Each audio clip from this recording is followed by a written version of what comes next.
noches, queridos amigos de Paranormalia Podcast. Bienvenidos a otro emocionante programa lleno de misterio. Esta noche tenemos preparado un viaje fascinante. Exploraremos el umbral de lo desconocido, adentrándonos en los misterios que rodean a las experiencias cercanas a la muerte. Las experiencias cercanas a la muerte son fenómenos más comunes de lo que podríamos imaginar. Según varios estudios, se estima que al menos el 5% de la población mundial ha experimentado alguna forma de ECM. Las ECMs se reportan en diversas culturas, desafiando barreras geográficas y culturales. A pesar de las diferencias culturales, muchos relatos de ECM comparten similitudes sorprendentes, como el túnel de luz, la revisión de la vida y los encuentros con seres espirituales. Las investigaciones demuestran que quienes han experimentado una ECM a menudo experimentan cambios significativos en su perspectiva de la vida, con una apreciación más profunda y una reducción del miedo a la muerte. Pero, ¿qué revelan estas cifras sobre la conexión entre la vida y la muerte?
Todos somos susceptibles de experimentar alguna vez una ECM, independientemente de nuestra edad, sexo, cultura o condición social. Las ECMs parecen ser una notable confrontación con las dimensiones desconocidas de nuestra conciencia. Este hombre se está muriendo. Cuando el corazón deja de latir, el riego sanguíneo se detiene en el plazo de un segundo. Entonces, 6,5 segundos más tarde, la actividad encefalográfica comienza a cambiar debido a la escasez de oxígeno.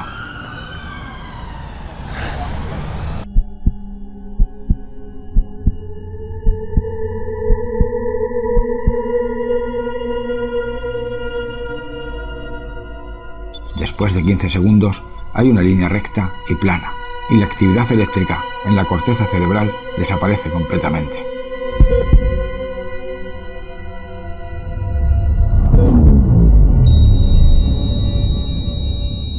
Es su último aliento, su último suspiro.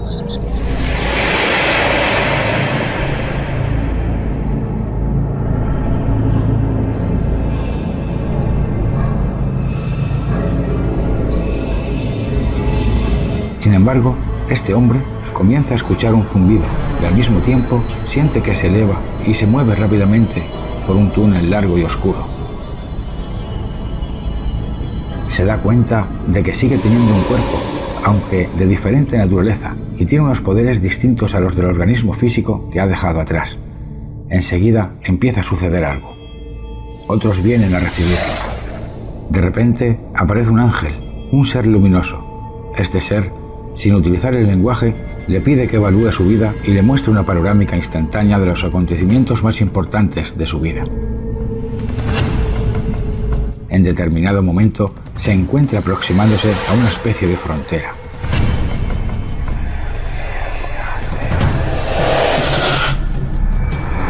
Es la última puerta. Es el límite entre la vida terrenal y el más allá. Es la última frontera entre lo terrenal y lo espiritual. De repente, descubre que el momento de su muerte no ha llegado aún, que debe regresar a la tierra. Se resiste y no quiere regresar.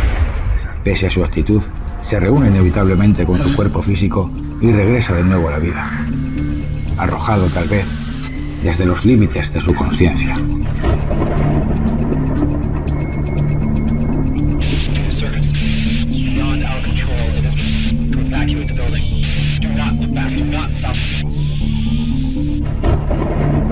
Los complejos procesos sensoriales y de percepción que se manifiestan durante el periodo de aparente muerte clínica suponen un reto para la idea de que la conciencia está localizada exclusivamente en el cerebro. Si no es así, ¿dónde está ubicada nuestra conciencia?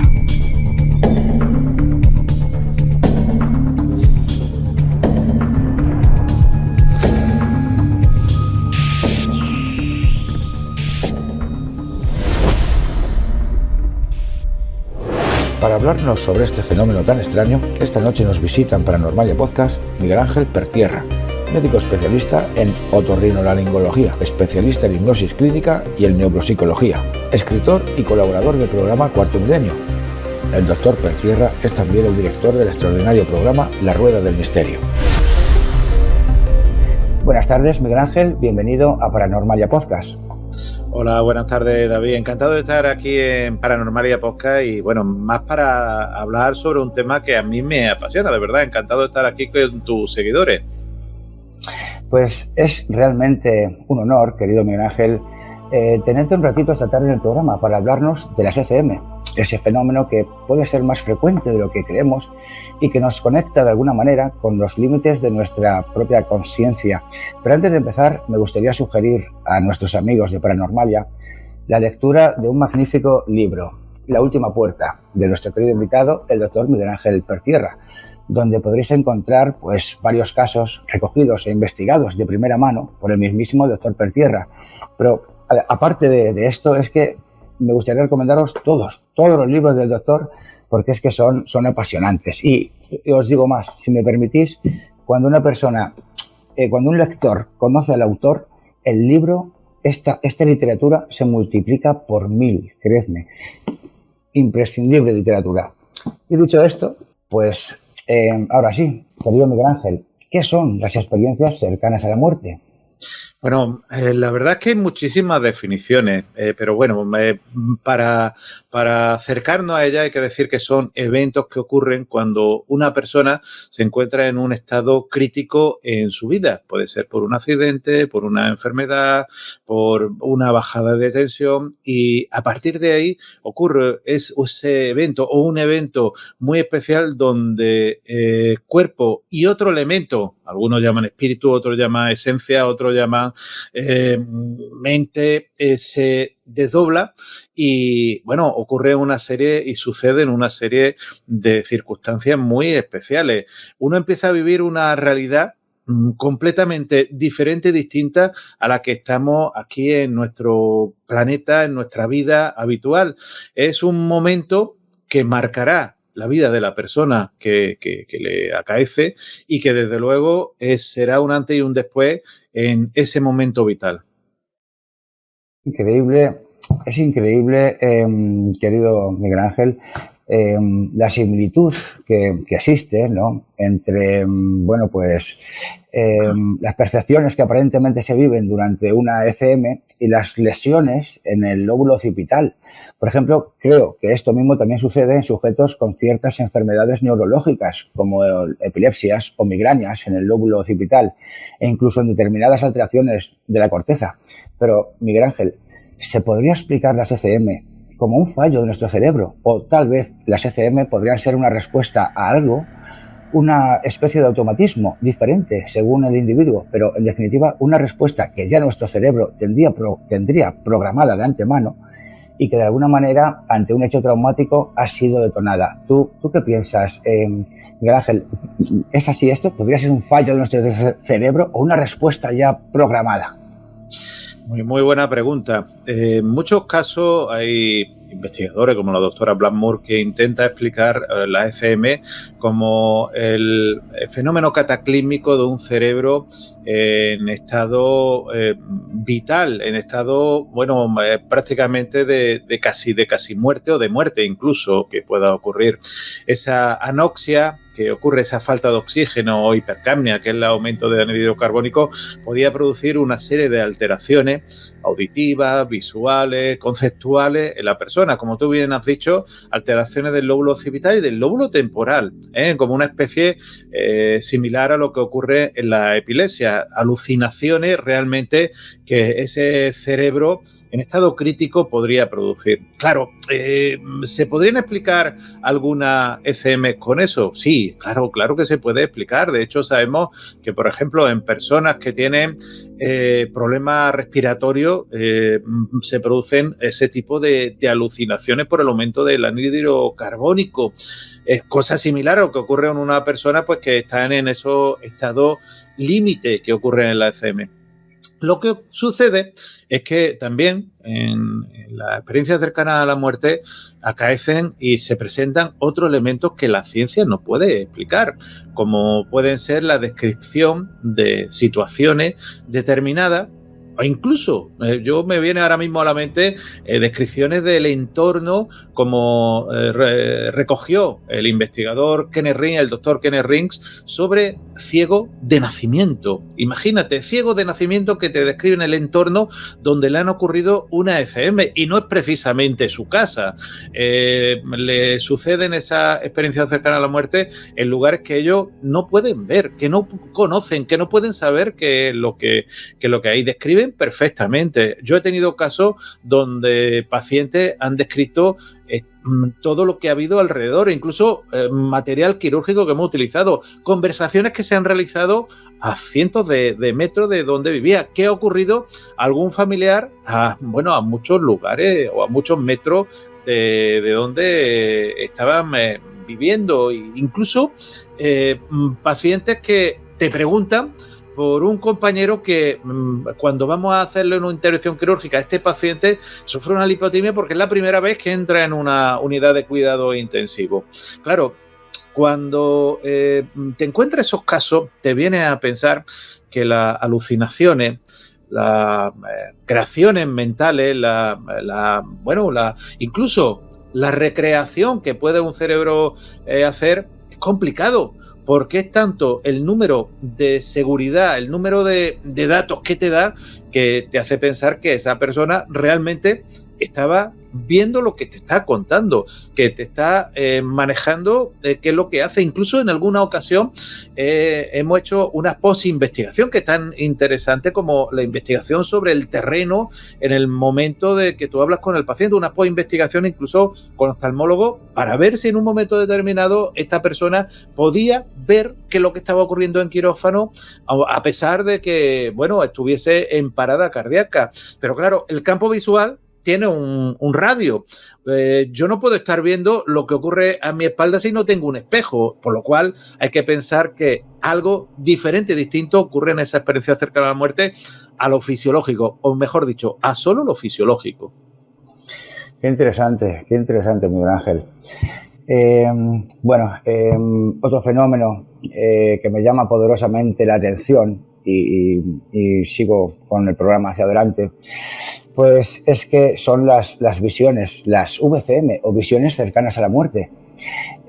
Este fenómeno también me fascina, pues he tenido la oportunidad de primera mano de vivir algunas experiencias de este tipo y he visto cómo familiares, justo unas horas antes de morir, pues veían a vecinos, a familiares ya fallecidos, incluso parecía que hablaban con ellos.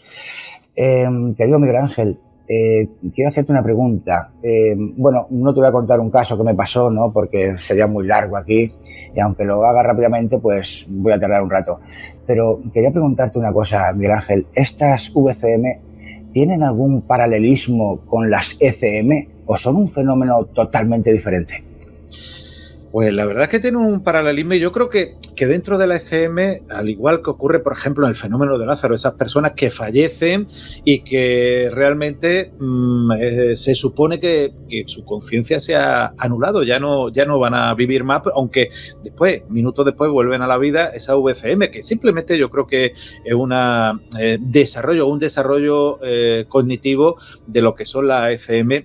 Ocurren en personas igual que son las ECM compartidas, como por familiares, personas que ven a seres que le vienen a visitar, personas que incluso ven que entra un familiar en una habitación donde va a morir su familiar, que está en la sala exterior a la habitación, y ve cómo entra una persona. Cuando entra a esa habitación no hay nadie y su familiar pues prácticamente fallece en sus manos. Realmente es muy complejo el concepto de la ECM. Describirlo solo a un elemento, a que una persona pues se desprende del cuerpo, a esa fase de que habla Raymond Moody, el túnel, el reconocimiento de seres familiares, a lo que es también la alteración del tiempo, a un ser superior, es mucho más complejo, porque, por ejemplo, otros autores,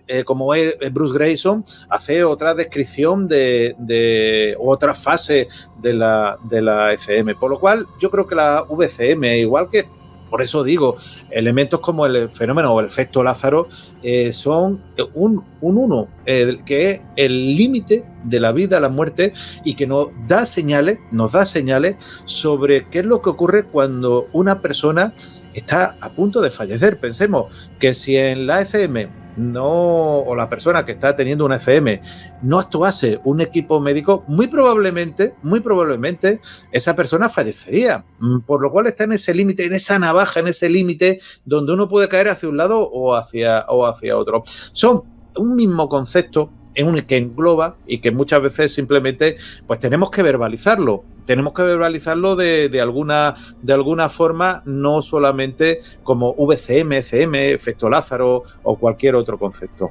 Qué interesante, Miguel Ángel, lo que nos cuentas. Entonces, ¿crees que sí que hay un cierto paralelismo, ¿no?, entre esos dos fenómenos? Qué apasionante. Pero, Miguel Ángel, vamos a seguir con el programa hacia adelante. Y me gustaría preguntarte en este punto, para entender un poco estos fenómenos de los que estamos hablando, pues hablar un poquito de nuestra conciencia. ¿Qué sabemos, Miguel Ángel, hasta ahora? ¿Dónde se almacena? ¿Dónde está ubicada? Bueno, es una gran pregunta, porque podríamos decir, y seguro que tú le preguntas a cualquier médico, a cualquier científico, neurólogo, psicólogo, psiquiatra, no sé, a cualquiera persona que tenga algo que ver con el estudio del cerebro, y te va a decir que en el cerebro, nuestra conciencia está en el cerebro, igual que para los griegos estaba en el corazón, ese alma que estaba para ello. Pero realmente, ¿nuestra conciencia está en el cerebro? Es una gran duda que nos planteamos muchísimos científicos. Para muchos, nuestra conciencia está como en una especie, y me vais a entender, como en una nube de ordenador. Nuestra realmente conciencia está en esa nube, y realmente nuestro cerebro lo que hace es captar. Sería como nuestro terminal de ordenador y la nube donde tenemos los datos. ¿Y por qué digo esto? Tenemos, porque claro, son hipótesis de trabajo, tenemos elementos, y no es que lo diga solamente yo, hay muchísimos investigadores, Peter Fenwick o Pittman Lommel, hablamos de esos elementos. Pero, ¿qué datos tenemos? Pues fíjate, en circunstancias como el efecto Lázaro o en muchas experiencias cercanas a la muerte, nuestro encefalograma es plano, completamente plano. Pero en cambio la persona está teniendo una circunstancia, está teniendo una experiencia real, vívida. Está teniendo visual, auditiva, olfatoria, táctil. Por lo cual, si su cerebro está completamente plano, esas ondas cerebrales que yo utilizo muchísimo, y ya me conocéis en el estudio de neuropsicología de la experiencia en la diadema de flujo, por ejemplo, cuando igual que el corazón se aplana, la onda cerebral se aplana, significa que nuestro cerebro ya no tendría actividad neuronal, aunque bueno, hay que decir que algunos investigadores, como Samparnia, dice que a los 20 minutos todavía hay actividad, pero hay que decir que nuestro cerebro son como capas de la corteza a la zona más profunda, está como niveles. A mí me recuerda a esa película de Nolan, Origen, donde hay un sueño, hay otro sueño, hay otro sueño. Pues hay una realidad, hay otra realidad, hay otra realidad. Nuestras neuronas van funcionando, pero realmente esas ondas cerebrales que realmente son las que indican nuestra actividad cerebral. Ahora mismo, por ejemplo, haciendo el programa, seguro que estamos en ondas beta, pero si nos fuésemos, por ejemplo, a una playa malacitana o cualquier playa del mundo a tomarnos un refresco, a tomarnos algo, a tumbarnos en una tumbona, entraríamos en onda alfa por el sonido del mar o en cualquier sitio donde haya un río, una cascada, pues entraríamos en onda alfa, por ejemplo. Sí. Pero cuando la onda se aplana, ¿qué actividad cerebral hay? ¿Qué movimiento? ¿Qué posibilidad de sentir, oler, escuchar, vivir, tener efecto visual puede tener una persona? Científicamente ninguna. En cambio, la persona, cuando vuelve, te cuenta una serie de datos muy, muy interesantes, muy reales. De hecho, las pruebas que hemos hecho con resonancia magnética dinámica hace que la persona lo vive como algo completamente real. Igual que se está realizando este programa y mi cerebro lo está captando como real, la experiencia cercana a la muerte es algo real para la persona que lo vive. En cambio, su cerebro muy probablemente haya estado sin actividad. Por lo cual hay que decir, si mi cerebro está en inactividad o el cerebro de la persona que tiene una experiencia cercana a la muerte ha estado en actividad, la conciencia perdura, la conciencia se mantiene. ¿Dónde está la conciencia? Yo se lo haría a todos tus seguidores porque realmente es un elemento que te hace mucho que reflexionar y pensar. Sí, totalmente de acuerdo, Miguel Ángel, totalmente. Pues, querido Miguel Ángel, en este punto estamos ya llegando al final de nuestro programa y tengo que darte las gracias por haberte pasado un ratito por nuestro canal y hablarnos de este fascinante y complejo mundo de las ECM. Espero que te hayas sentido cómodo en nuestro espacio y en nombre de todo el equipo te pedimos por favor que vuelvas pronto por aquí para seguir aprendiendo contigo de estos apasionantes misterios que guarda nuestro propio cerebro y de otros tantos temas, de otros tantos misterios, todos igual de apasionantes y de los que me consta que eres un gran sapiente. Reitero de nuevo las gracias, querido Miguel Ángel, y hasta pronto, amigo. Muchísimas gracias, David, a todo el equipo, que sé que compartí el programa, tú eres la parte visible, como ocurre en muchos programas, que el que está detrás de la cámara, del micro, parece que no existe y hacéis un trabajo en conjunto. Pues seguro que nos encontraremos en estos medios y tenemos pendiente algo muy importante que a mí me gusta compartir en persona también, aventura, misterio y reuniones que nos enriquecen como nos enriqueció aquella que tuvimos en Toledo, en un lugar muy mágico, en el Castillo de San Servando, enfrente de la maravillosa ciudad toledana. Así es, Miguel Ángel, qué maravilloso encuentro. Pues, querido amigo, muchísimas gracias por todo y hasta pronto. Hasta pronto, un abrazo. Y hasta aquí llegamos con el programa de hoy. Esperamos que nuestro contenido haya sido de su agrado y os recomendamos que escuchéis el programa La Rueda del Misterio de nuestro querido doctor Miguel Ángel Pertierra. Y como no, agradecemos al equipo de producción todo su trabajo y por supuesto reiteramos las gracias a todos ustedes por su interés. Hasta el programa que viene, amigos. Hasta entonces y aún después, que sean ustedes muy felices. Cerré por un momento mis ojos, pensando y sintiendo que estaba aquí. Y como una ola que llega a la orilla y rompe en ese mismo instante, me encontré allí. Me invadió la paz, la calma, un inmenso amor bañado de una luz dulce. Y me sentí plena.